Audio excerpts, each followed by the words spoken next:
John 7:16. Apokrithe un autois ha Jesus kai epen. He eme dirache uk esten eme. Allah tu pimsantos me.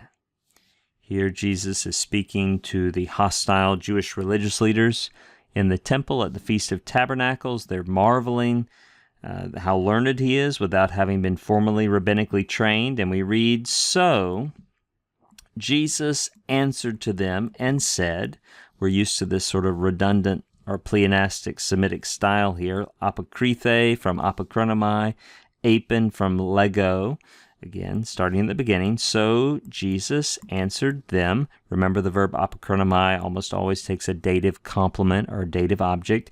Jesus answered them and said, and this is what he said. He said, "My teaching," notice how we're using that pronominal adjective, emas. That is an adjective, which means my. It's perhaps, especially when it's not following a preposition, perhaps more emphatic than just using the genitive personal pronoun mu. So this would be like, my very teaching is not mine. Look at that. My teaching is not mine, but of the one who sent me. In other words, it belongs to, it comes from the one who sent me. This tu pimpsantos me, you can probably recognize that as a substantive participle coming from pimpo. The verb pimpo means to send. And you see that the sigma alpha in there? Yes, this is an aorist participle. It's an aorist active participle. See, that article does a lot of the work for you there. It's genitive masculine singular.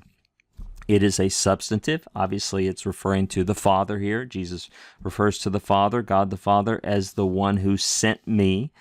And it's used substantively. It's used as a noun. And it's a genitive expressing source, isn't it? That Jesus is saying his teaching comes from the one who sent him.